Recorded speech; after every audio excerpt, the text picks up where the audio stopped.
Good morning. My name is David Berliner. I'm the President and Chief Operating Officer at the Brooklyn Museum, and it is my great pleasure to welcome you here to the museum this morning. I'm really proud that we're here today to celebrate this groundbreaking partnership with our groundbreaking Speaker of the City Council, Corey Johnson. I also want to, Also want to recognize our Majority Leader, Lori Cumbo,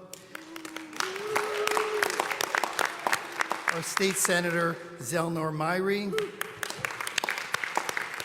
and our incredible partners at the Brooklyn District Attorney's Office, Eric Gonzalez. Thank you for being here. And as well, the Center for Court Innovation, who have been amazing to work with you. Thank you. It's a true honor to announce this new collaboration that reimagines the role of museums and arts education in addressing criminal justice reform. With roots dating back to 1823, the Brooklyn Museum is one of the oldest and largest museums in the country, with an art collection spanning over 5,000 years of human creativity and innovation. And we're also a community museum. We're dedicated to serving our diverse audiences in our borough through our dynamic public programs and our canon expanding exhibitions. And one of the most meaningful manifestations of our commitment to our mission is our service as Brooklyn's largest arts classroom. We are truly tireless in our efforts to increase our impact through arts education. This year, we will make a difference in the lives of over 57,000 school children, teens, and young adults, along with seniors, teachers, and caregivers. And we're going to continue to grow. At the Brooklyn Museum, we have long been committed to programs and exhibitions that champion social justice issues. And we actually apply that framework to everything we do, to every exhibition we develop, as well as the partners that we seek. And this is why collaborating with Brooklyn District Attorney Eric Gonzalez and the Center for Court Innovation makes perfect sense for us. Project Reset has worked with communities in New York since 2015 with the goal of allowing individuals accused of low-level crimes the opportunity to complete community-based programming as an alternative to a future mired in the criminal justice system. This kind of diversionary program supports meaningful and proportional criminal justice reform, and we are incredibly proud to be part of it. It's a great example of how we continue to reimagine the museum as a resource for local communities and a force for good. In a moment, we're going to cue up a short video providing an introduction to the project, a little bit of background about the program here at the museum, and you'll also hear from District Attorney Eric Gonzalez, our esteemed speaker Corey Johnson, our collaborators at the Center for Court Innovation, and of course also Senator Zelnor Myrie. And finally, our own brilliant Museum Director of Education, Adjoa Jones de Almeida, who I'm proud to work with. I hope you'll, of course, stick around after this presentation for questions and further conversation. As well, avail yourself of our special exhibitions that are up right now, one with a retrospective of Pierre Cardin and our incredible photography exhibition featuring color works by Gary Winogrand. Thank you all for being here this morning to celebrate this truly trailblazing criminal justice reform project. Let's take a look at the short video.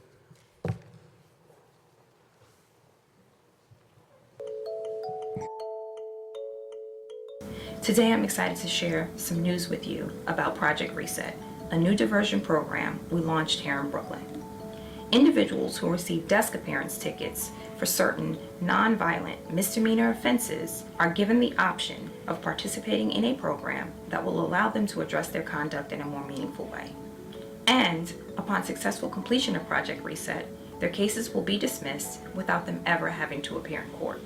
The idea for this particular iteration of Project Reset is to use our collections, artworks on the wall, as a catalyst in a subtle way for more meaningful conversations around the participants' narratives, but not in a super didactic way. So we're not interested in you must talk about your arrest experience or the system, but in a subtle way by really focusing on a collaborative experience around art, and then go back into the art making studio and give participants an opportunity to insert and perhaps redefine their own narratives. They're able to have an experience that they are able to speak about with their friends, with their family members. And so we are bringing in a lot of different elements into these sessions with promoting one, accountability, but also community and healing. If they can come to the museum in conjunction with Project Reset and for 2 hours experience a piece of art and then make some art and collaborate with people that they don't know and do something that's totally immersive for 2 hours, where they get some art, where they get a guided tour, where they get to actually talk about art and feel like they own this experience. When they got caught doing something, they didn't own that. You know, there was a lot of shame involved. And when you go to court, waiting and having to stand before a judge, now all they have to do is stand in front of a painting.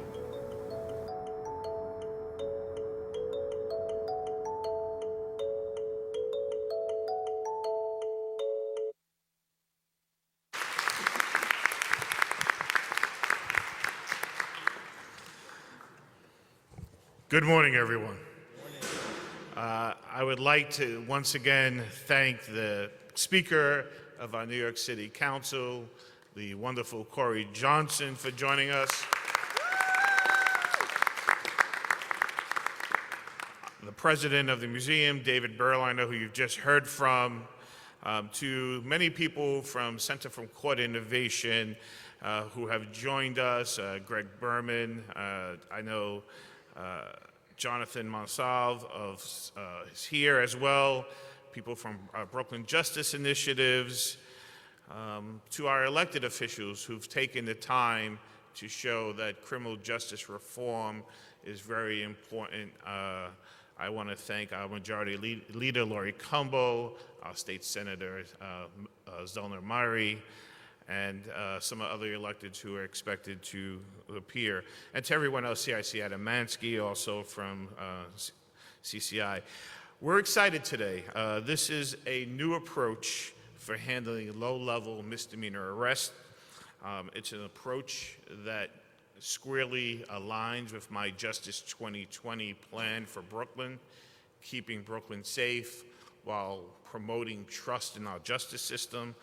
It's an approach that I believe will reduce recidivism and make it our justice system more fair for so many more people. And it started, as David mentioned, as a very small targeted pilot in 2015 right here in Brooklyn. It proved more effective than traditional prosecution, and we ran into some difficulties in funding it, and that's where the city council and our elected leaders became very important in getting us the funding so that people could avoid being arrested and dragged off to central booking in order to get cases resolved in a traditional courtroom setting. This program is called Project Reset.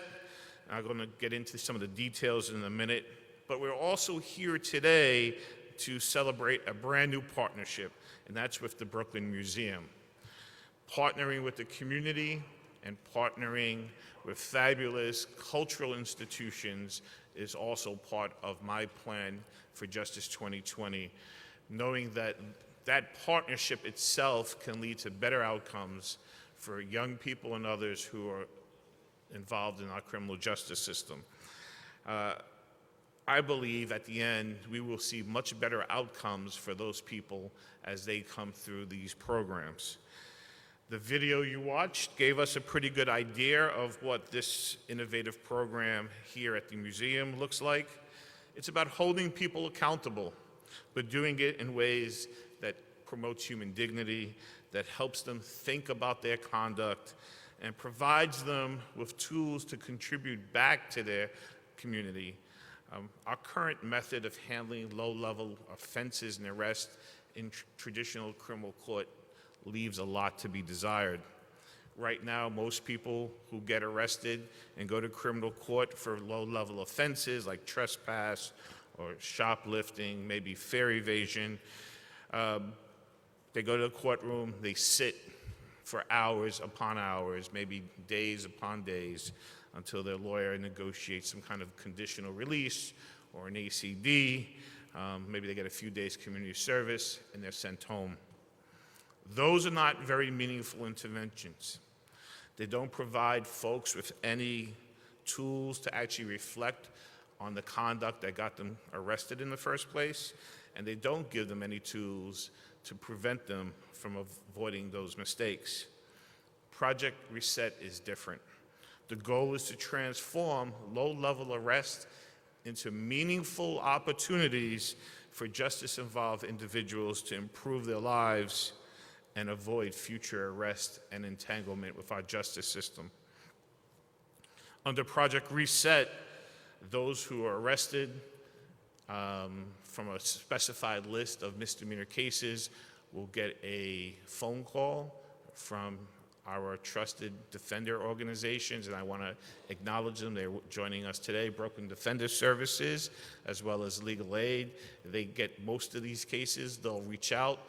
It's something that's unique as part of this program. They have a 7-day window to advise their clients about what Project Reset is. After they communicate with their clients, CCI will have a representative reach out to them and explain this program in more detail, and they'll be given a choice. They can choose to come into a diversion program or be prosecuted in a traditional court. After that, they are assigned to a program, and there's 2 programs that currently we're using. One is Tools for Thinking, Tools for New Thinking, and that is a program that's group sessions where people are there talking about and thinking about what they've done and figuring out how to move past their mistakes and move on productively. There's also, as the lawyers and CCI have more interaction with the people who've been arrested, if someone has needs for special services, there's the opportunity to have one-on-one individualized sessions with people where they're given resources to specialized needs that they have. There's been a recent report by the Prison Policy Initiative called Arrest, Release, and Repeat, found that individuals with 2 or more arrests in a year were 4 times as likely to be unemployed, 3 times as likely never to have graduated from high school, twice as likely to have mental illness, and 7 times as likely to have substance use disorder compared to individuals that haven't been arrested. For those individuals who cycle through our criminal justice system, addressing their underlying needs and issues is what's going to help break the cycle of arrest and repeated arrest and make our community safer. So individuals who need those services are provided those services, and individuals who don't need those services have the opportunity of coming here to the Brooklyn Museum for an immersive arts education course. Now, you've got a glimpse of what that course looks like. It requires individuals to view and discuss a piece of art with people they don't know. They're asked to create their own art and to think and find meaning in that art, to think about abstract concepts of what justice and accountability and harm look like. And I believe they leave this place better for that experience. Art has the ability to transform people's lives and provide new perspectives and beliefs. So we're very excited to have this course here at the Brooklyn Museum. As a bonus, people who probably never had an opportunity to come into this cultural institution are exposed to the art here and to other opportunities, and upon completion are allowed to come back for free with family members to share in their experiences. Again, using the criminal justice involvement as an opportunity, not simply as a punishment.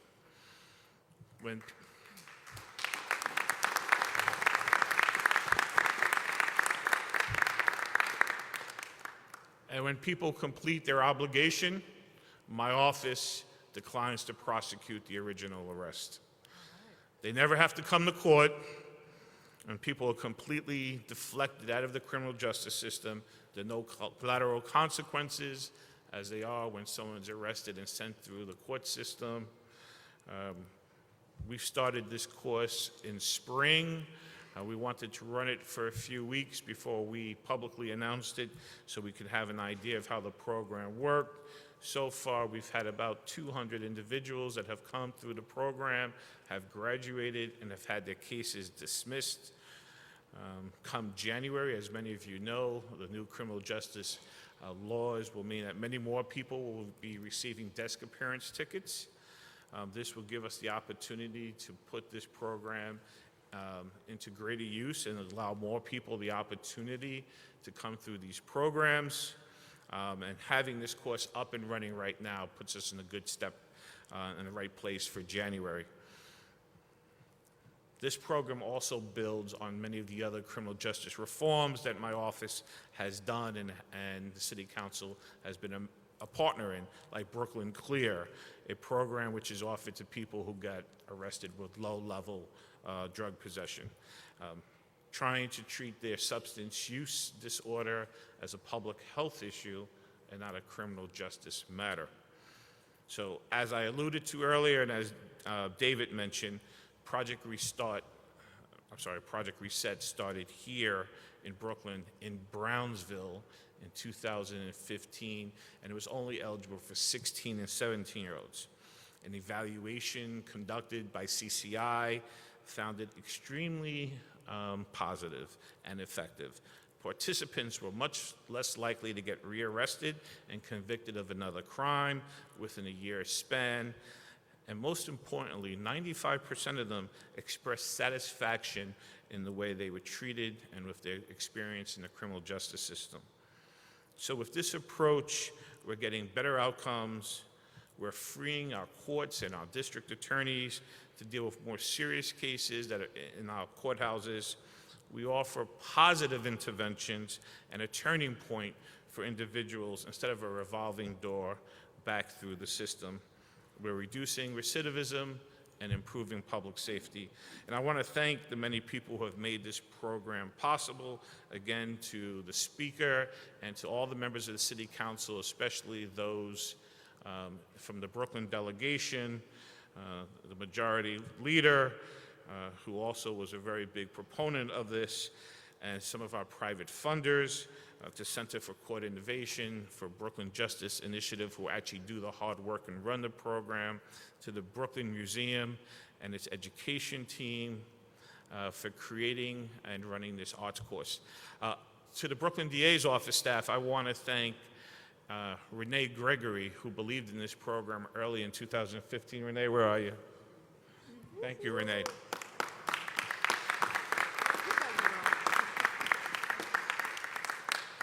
Renee was on the front lines of getting this program established back then, a program that has extended now to other boroughs. And to my staff who are currently running this program, Karen Varial. Karen, where are you, Karen? She's over there. And to Meg Reese, my Chief of Social Justice. I want to thank you. We're going to hear now from some of our elected officials, then we're going to hear from some others. So let's hear now from our speaker, Corey Johnson. Good morning. I am so proud to be here today with District Attorney Eric Gonzalez and the Center for Court Innovation, I want to thank all of the amazing members of the DA staff, from the Brooklyn Museum, from our partners who do this work every single day, Legal Aid and Brooklyn Defenders, and I especially want to thank my other elected officials who are here, State Senator Zolner Myrie, who has done an amazing job in 1 year in the State Senate, transformative change, not just for his district, but for the entire state of New York, and my partner and someone who is just incredible and makes me better and crazy at the same time, my friend Lori Cumbo, our majority leader, who is the best. So this is really about reforming our criminal justice system. And we are here today, as you heard, from our trailblazing, groundbreaking reformer, District Attorney Eric Gonzalez, about what Project Reset actually does. It is making our criminal justice system more fair. And funding this program was really a no-brainer because it aligns with the mission that we all share about ending a criminal justice system that turns minor offenses, minor crimes, into lifelong problems. It's unnecessary, it doesn't work, and as you heard from the DA, people continue to cycle in and out of the system without getting the help that they actually need in a restorative justice type way. Luckily, I believe that with some of these groundbreaking reforms that you've seen from this office in Kings County that has really been a laboratory of what works, we are seeing a movement in our criminal justice system, one that is more humane, one that is more fair, one that works with people that end up being justice involved to figure out a better approach and a better way to get them the help that they need. And Project Reset is really helping us get there. As you heard, it's really about making sure that things are proportionate, that you can actually work with someone and get them the services and the care that they need in an individualized, specialized way. I loved hearing on the video about the approach that's being taken here at the Brooklyn Museum to talk to people about their experiences. And it's really about community-based programming. Project Reset participants, as you heard, are less than half as likely to be rearrested as their peers after they've completed a course like this, and a vast majority of them, 95%, are satisfied and would recommend this program to their peers in similar circumstances and situations. So Project Reset, as you heard, is not new to Brooklyn, 2015, but Brooklyn are really the ones that showed us and the city council and organizations across the city that it was really working in a very meaningful way. And we are tremendously grateful to stand here inside the beautiful lobby of the Brooklyn Museum, which is one of the premier cultural institutions that creates art-based programming for participants to work with the museum's permanent collection. Can we give a big round of applause to the Brooklyn Museum? I want to thank David and his staff for their partnership. Now, we love everything about this. I think it was Greg from CCI who said before the press conference started that it's really a New York story when you can have the district attorney's office, the city council, the Center for Court Innovation, an amazing nonprofit, and one of the premier cultural institutions in the city of New York, the Brooklyn Museum, all working together in partnership on something as transformative and important as this. So we say art instead of jail. That's right. Culture instead of prosecution. That's right. All of us here are committed to more alternatives to incarceration programming. Earlier this year in May, I gave a criminal justice speech at John Jay. The district attorney was at that speech, and I laid out some proposals that I had ideas on to reform our system, and it included expanding Project Reset across the city and expanding ATI programming across the city. And I'm happy to say that today is not just an example of how we're doing that, but in the budget that we voted on as a city council, and the majority leader was a huge proponent of this, we took Project Reset and the work they were doing in Brooklyn, in this important borough, and we funded Project Reset citywide. So now Project Reset will be in all 5 boroughs across New York City, offering this type of programming, offering this ATI, and that was because of the success that Eric Gonzalez and his office, the Center for Court Innovation, and their partners were able to show us. Putting New Yorkers through our justice system for minor offenses has to end, and we will keep fighting every single day to make that happen. So again, I want to thank the DA, CCI, the Brooklyn Museum, and all of you for being here today. Today is a very, very good day. Thank you very much.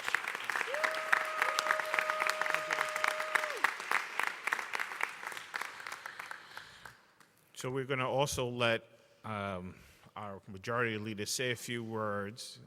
She's someone who knows a little bit about art herself, and I thought it would be appropriate for her to say a few words right after her. Then we'll hear from our State Senator, Zona Mari. Thank you. Good afternoon. Speaker Corey Johnson really said it all, and I continue to come full circle again and again. The Brooklyn Museum is actually where I got my first job. And so being able to come here almost 20 years later and to see this sort of evolution here at the institution is so critical. And as our speaker said, I mean, we're talking about a real revolution in terms of how we create a better New York City and how we create a better state and nation. And to have the arts, which is my love and my passion, at the center of this conversation is truly a revolutionary thought that I never actually thought could actually happen. And it's happening, and it's working. And it's really demonstrating the power of the arts in terms of it being the foundation of how to build better cities. And that we don't continue to keep the arts as some sort of highbrow, superfluous, for the rich and for the wealthy. The arts are for everyone, and to be able to open the doors to those who have seen these institutions as closed off to them is really a breakthrough. And I'm confident that as more institutions participate in this and everyone begins to see the value of this, we're really going to see a real change in our criminal justice system to the level where people will recognize that they don't even have to commit these sorts of crimes because they have other ways to channel their energy, their talents, and their passions. Art has the ability to stop teenage pregnancy, to stop drug abuse, to take the needle out of someone's arm. It really has the power to change a life. So I applaud everyone here. This is truly great work, and I thank Speaker Corey Johnson for his leadership and all of the electeds that are here today to make this possible. But District Attorney Eric Gonzalez, you are really phenomenal. I mean, this is an innovative and creative idea, and the entire team, this is really groundbreaking work. Thank you so much.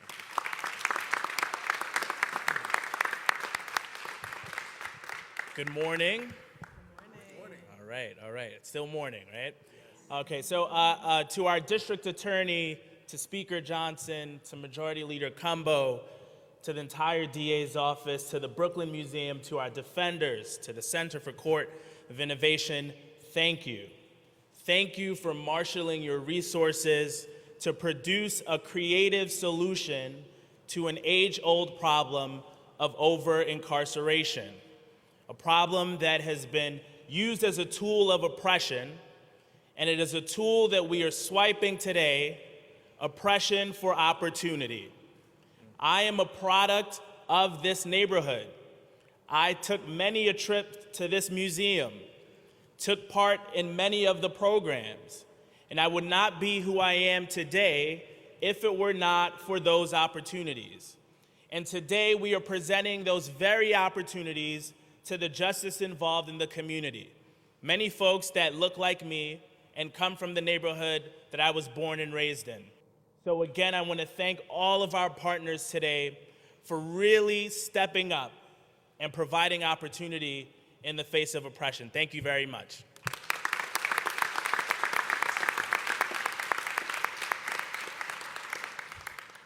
Thank you, Senator.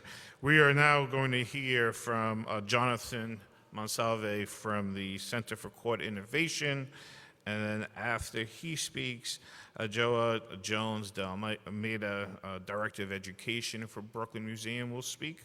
Thank you. Thank you, DA Gonzalez. Thank you, David. Thank you, Speaker Johnson. I also would just want to thank our State Senator and our Majority Leader who are here today. So thank you and good morning to all of you. I'm excited to be here today on behalf of the Center for Court Innovation, who for over 25 years has helped work to create a more effective and humane justice system here in New York City. We operationalize this mission here in Brooklyn through community programs like Project Reset. Today, Reset-eligible cases are sent over to Brooklyn Justice Initiatives, as you heard before, which is a demonstration project of the Center for Court Innovation, where we seek to use an arrest as a window of opportunity to change the direction of a participant's life and the harmful effects of incarceration. For over 5 years, Brooklyn Justice Initiatives has partnered with community members, organizations, and court administrators here in Brooklyn to provide meaningful pretrial services and post-release sentencing options to the community. We are excited to now offer a new alternative, Project Reset. In partnership with the Kings County District Attorney's Office and the Brooklyn Museum, this is a new and innovative response to low-level offending that is both proportionate and appropriate. Reset is an alternative to the traditional court process that can be offered for those who are issued a desk appearance ticket and who are charged with a nonviolent misdemeanor. So following an NYPD arrest, eligible cases are reviewed by the district attorney's office and referred to our staff. Eligible participants are given the option to complete programming either at Brooklyn Justice Initiatives or here at the museum, or at the community office in Brooklyn. All participants have the opportunity to consult with a defense attorney before deciding to participate in a program or at any point in the trajectory of their case. Participants are also offered voluntary and additional support services as part of their intake into the program.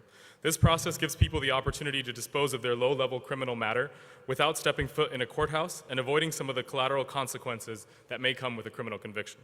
Program completers do not get a criminal record for the case, and their arrest record is sealed. This partnership is a collaboration across different systems and sectors to create art-based interventions in the criminal justice space that are both meaningful and restorative to the community. We want to thank the museum for opening their doors to our program participants and allowing them to experience art and the museum for the first time and potentially in a different way. By working with Brooklyn Museum teaching artists, participants are challenged to take their current situations and look at them from different perspectives. This allows them to experience the potential that exists in the art world while also giving them new tools to express themselves and navigate and analyze different situations in their lives. This is the real innovation here, disposing of nonviolent misdemeanors by creating spaces for expression around themes of agency and personal narrative for human beings who come in contact with the criminal justice system.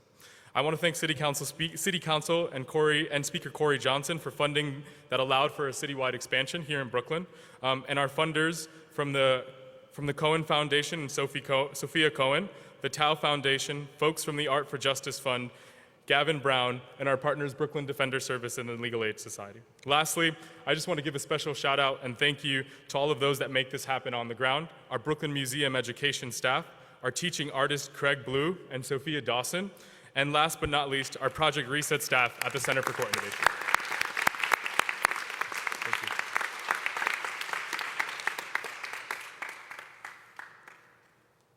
Good morning, everyone. Good morning. My name is Adra Jones de Almeida, and I'm the Education Director here at the Brooklyn Museum. Brooklyn Museum's Education Division is committed to activating the arts as a vehicle for greater social justice through critical reflection and dialogue and creative expression. One of the things that we're especially interested in is reimagining how individuals and communities use museum spaces in their daily lives. In the past, museums have often presented themselves as static spaces with artworks on walls that often felt very disconnected from the lives of most people. The experience of coming into a museum was, and often still is, an experience of silent, passive observation with others telling you what the significance of an art is contained within this beautiful, pristine space. One of the things that really energizes me in my role in the Brooklyn Museum is being able to partner with an incredible team of educators and administrators who are also really interested in activating museum spaces in new ways and having a leadership that supports that vision.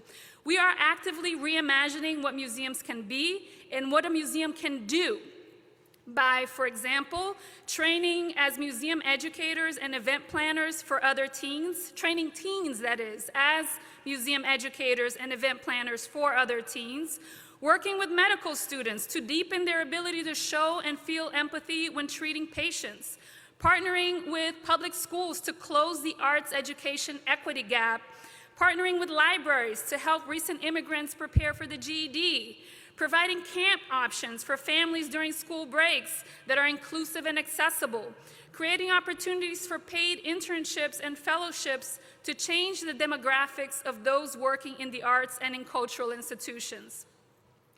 We believe in the power of art and creativity, not just in terms of producing beautiful artworks, but also because we need creativity to help transform the challenges we face as individuals, as families, and as a society as a whole. Project Reset at the Brooklyn Museum is an incredible example of creative thinking. I want to especially thank Greg Berman from CCI, all of our partners in this project, Brooklyn Justice Initiative, Red Hook Community Justice Court, City Hall, the DA's office, all the distinguished speakers up here. This is a collaboration with multiple stakeholders that is reimagining what criminal justice reform can look like by emphasizing the potential for what can happen when individuals are given time for reflection, inspiration, and creative expression, as opposed to a purely punitive approach that risks bringing in more and more citizens into unequitable and ineffective criminal justice system. You may be wondering, great, but what does this look like on the ground? Well, you've heard a little bit from other speakers here. We have 2 groups of participants meeting here on a bi-weekly basis, one for ages 18 to 25 and another for ages 26 and older. Sessions are held by teaching artists Sophia Dawson and Craig Blue.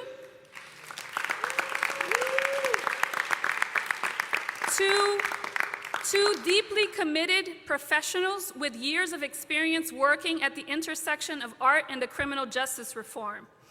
With support from our adult learning manager, Monica Marino, and teen programs manager, Lindsay C. Harris. They've each developed their own unique lessons that are roughly organized around 2 moments. So the first moment is an initial participatory exploration in the gallery centered on an artwork. The artwork is intentionally chosen for its potential to spark dialogue around themes of agency, defining our own narratives versus being defined by others, etc. Current artworks being used are Shifting the Gaze by Titus Kaffar, on view still now for a bit, and The Judgment by Bob Thompson, up in our American Arts collection. From there, participants move into an art-making studio where they continue to build on their reflections, but this time through the creation of their own artistic works. The sessions close with observations of each other's work and further reflections on how the day's experiences has contributed to their own self-analysis, their own self-reflections. Some of the responses from participants so far have been truly amazing to witness. In one recent session that I observed, participants were enthusiastic about coming back to help curate a show in the future, maybe in a year from now, based on their reflections and the artworks being generated by them and other participants. Sophia, Lindsay, Greg, and Monica, who have been leading this on the ground, can share many other observations and anecdotes for any of you who may have questions about understanding how this actually works on the ground. Thank you so much.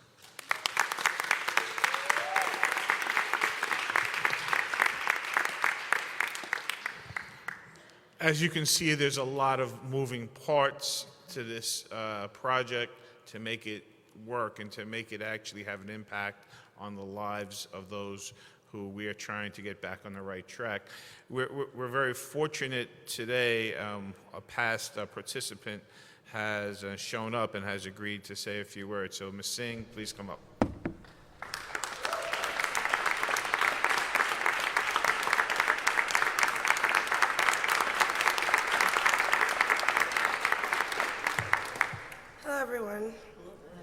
Morning. My name is Jessie. I grew up in Brooklyn, Canarsie, Brooklyn, and I was a participant of the Project Reset program.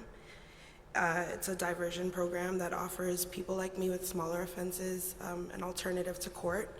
It definitely helped me avoid the anxiety of having to, attend an actual court date for a mistake I made.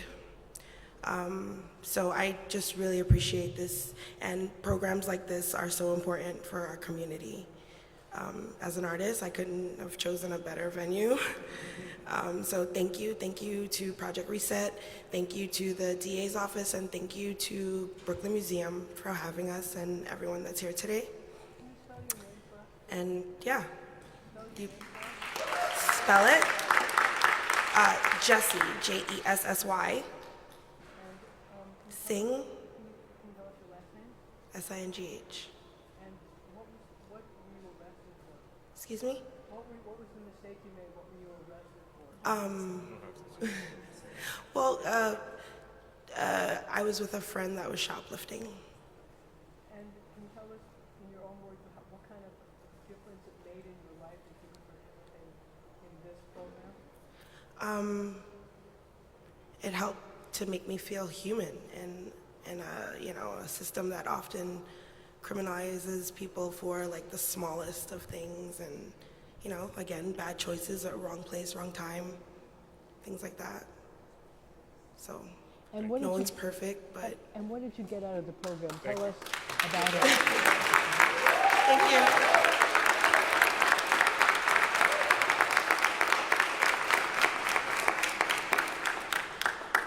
We'll take a few questions on topic in a moment. I just want to give one of our defenders an opportunity to say some closing words, give them the last word, which normally doesn't happen in the courtroom, but we'll give him.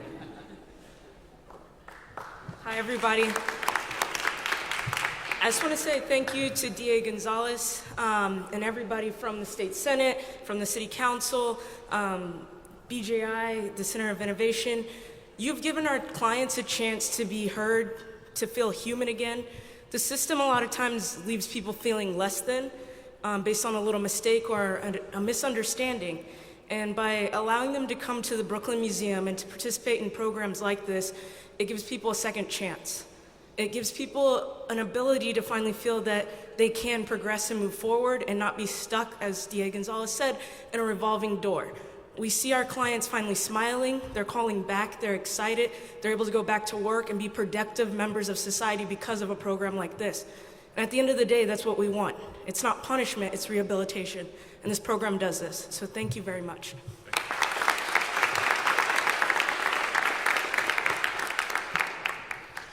Thank you, everyone. If there's any questions on topic. Yes, sir. How many participants do you anticipate having here at the Brooklyn Museum per year? And then looking ahead for the citywide program, can you say like what percentage of low-level offenders you're looking to have participate? Like 50%, 100%? Well, when we looked at an extrapolation of numbers, we would think that traditionally about 1,000 people a year would be able to utilize these services. But as the museum, just in general, the Project Reset ability, but that number may grow exponentially come January as the number of misdemeanors are now given desk appearance tickets. The agreement that we had worked out with the police department when we created this, and I should publicly recognize that the police department was a partner in the sense that they allowed those individuals who were getting desk appearance tickets, they would notify us that they would get a desk appearance ticket and made them eligible to enter this program. As that now expands in January, there may be many, many more participants, and we'll look to grow with additional partners. Yes? How is the list of misdemeanors eligible for this program chosen, and why, like for example, why aren't drug offenses on this list? Okay, we'll make the list available. There's about 12 eligible offenses. They're all non-violent offenses. Any offense that requires an order of protection can't be in this program because we need an order to be before a judge, so that's sort of how they were selected. Drug offenses are not part of this because in Brooklyn, we have Brooklyn Clear, and we want our people who have drug use disorder issues to go through that process, which is much different and designed to get to the services that they need. Yes, Moshe. Can you tell us some of the offenses? I mean, give us a list of some of the offenses that people could use instead of going to jail, they could come here. They tend to be low-level offenses: criminal trespass, petty larceny, sometimes criminal possession of stolen property, making graffiti. There's a number of eligible charges. We'll make them available to everyone at the end. It's in the press release. Yes.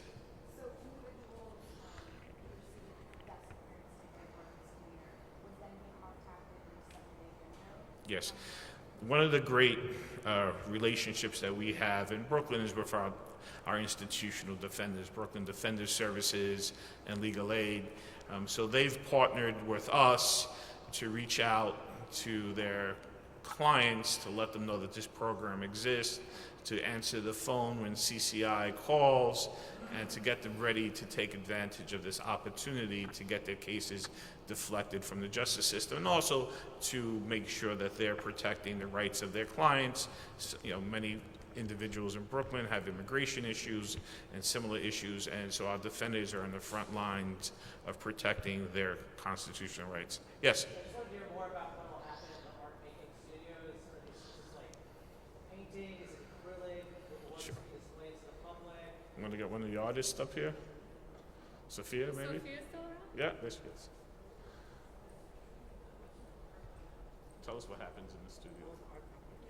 And I can speak to the exhibition Okay. piece. So you want to know the hands-on? Can you say your name? Your and- question is about the hands-on art activity? Say your name and spell it for us. Sophia Dawson. Okay. So we make a lot of mess. We take a look at, after we look at Titus Kafar's Shifting the Gaze, we actually go back and kind of recreate the process, some of his process in that painting. We're looking at news articles from local newspapers, the New York Times, the Daily News.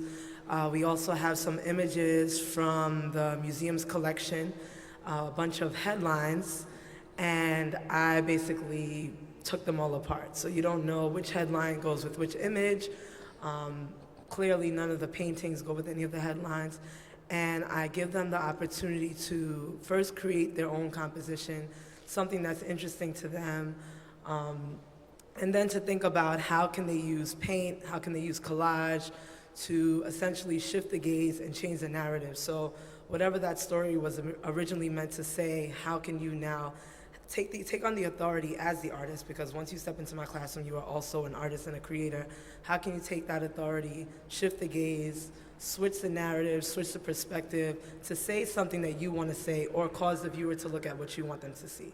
And we do that process, and then when we wrap up, we always check out with a question about shifting the gaze. If you could shift the gaze on how someone looks at you personally, if you could shift the gaze on how people see your community, your neighborhood where you live, if you could shift the gaze in the justice system, the criminal justice system specifically, what would that look like? And so we start with art activity, but then it opens up a conversation, and I challenge them to, from that point forward, to think critically about everything that they see and to think about the multiple perspectives that may exist.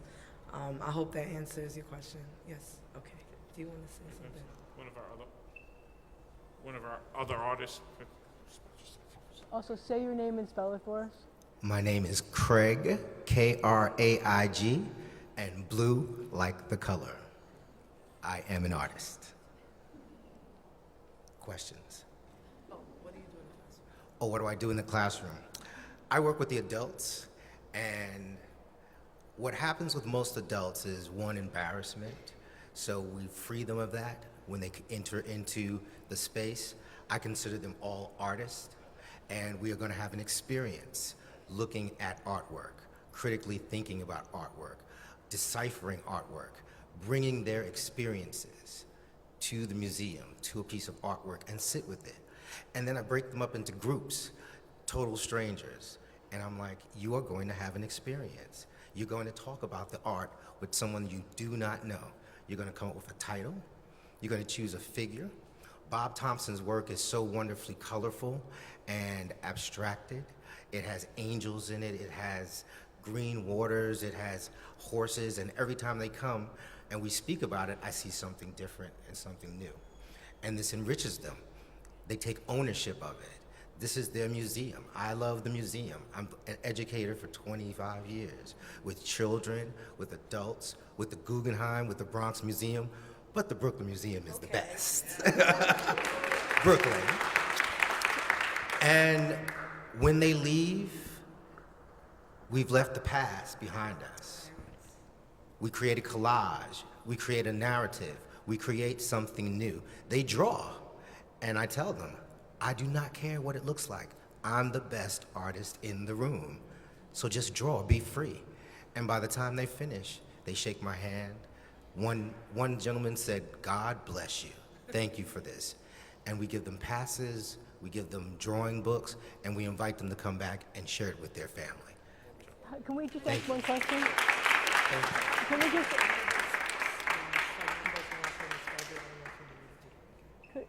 Can we just ask him a question? I wasn't Ask sure one if of your you guys, I ignored you when you asked me to say my first and last name and spell it, so I just wanted to do that real quick. It's Sophia Dawson. That's Sophia Dawson, Can you Dawson. just tell us how you think the people are changed by their experience in the art program? Can I just say very quickly? The speaker has to leave, so if anyone has a question for him, there's one question for you.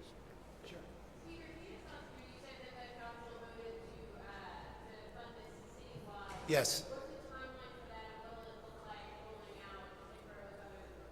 So we're working with the district attorneys and with wonderful legal service provider organizations that are here, and it's sort of different borough by borough. So I can get you details from the council's finance division, who since budget adoption has been working and rolling it out. It's, you know, in Brooklyn it was sort of easy because they already had been doing the program since 2015. In other places they need to get things up and going. And one of the other things, as you heard from the DA, that's going to impact this mid-budget year, since our fiscal year starts on July 1st, is that these great criminal justice reforms that the state passed go into effect on January 1st. The bail reform, the speedy trial reform, and the discovery reform. The bail reform is the one that is going to affect this the most because of what's going to change on what can happen to people that enter the justice system. So I'm happy to have my team give you the details on where things are on that. Yeah, Noah? In any other borough, is it operational yet? I believe they've started to have the conversations in the Bronx, Queens, and Staten Island, and in Manhattan, it is already up and going. Just trying to get a sense of how wide-reaching the impact is. I mean, so the DA mentioned like 1,000 people, give or take, in Brooklyn a year. I mean, how much of an overhaul is this for low-level offenders? Is it now 100% of them are eligible for this? Is it 50%? I mean, Well, as you heard, there's a in Brooklyn, and it's going to potentially vary borough by borough because all of the DAs operate independently. You know, the policies that the Brooklyn DA has are not the same policies that the Queens District Attorney has, and so there's a consultative process that exists between the district attorney's office and some of the legal service providers in figuring out that 7-day window of eligibility and how that gets communicated to defense attorneys and other folks. So I think Brooklyn's a model, but I can't give you the exact details on how the Queens DA is going to handle it, how the Bronx DA is going to handle it. The real hope here, though, is to divert people out of the criminal justice system and to, as all the incredible people who have spoken here said, move away from this overly punitive approach and do something that's more restorative justice. And what you heard today, what is happening here at the Brooklyn Museum is restorative. It is restorative to these individuals, working with these artists, working with these educators on how to have a different path. And that's what this is about. And my hope is that in Queens, they're going to find another great cultural institution, and in the Bronx, another great cultural institution to do similar type of work like this, will to divert people out of the system. Yeah, Noah? Has there been any difficulties with the more conservative DAs in Queens and Staten Island? Are they definitely open to the same? Eric, if you want to, I mean, it's not my understanding, but I'm happy to get you from the finance division all the details on all the back and forth that we've had in the last 3 months and working with the district attorneys to get this up and going and rolled out. But, you know, I know the DA has a great relationship with his colleagues, and I think he would be a great ambassador to talk to the other 4 DAs, Manhattan, it's already happening, the other 3 DAs, about why this is such an important program. There's a lot of enthusiasm to do this work, to make sure that our justice system is actually using the opportunities to have a meaningful intervention and not simply running someone through the system and processing their case. This is a process by which you will see continue to grow in our city. I wanted to let the director to continue to talk about some of the questions. You know, there's an exhibition, and maybe you guys can come back for that. There's a lot more that's happening here than what was just talked about. I just wanted to briefly say to the question of the exhibition piece, we have 2 amazing other artists, Derek Forjor and Sean Leonardo, who also have been working around themes of criminal justice reform, who have been mentoring this project, and they have been partnering with us in envisioning an exhibition that we're discussing the possibility of it happening in October of 2020 or there's about. And the idea is for that exhibition to showcase some of the artworks being generated by participants, but also to serve as a teaching moment for the wider community, for the law enforcement community, and others, to really understand the impact of programs like this and the potential of programs like this. So we're really excited and looking forward for that exhibition and more to come on that. Yeah. Could one of the artists just talk about how people are changed by going through the program? Well, we'll have them come up to you. We're running out of the time we had allotted for this space. Thank you, everyone.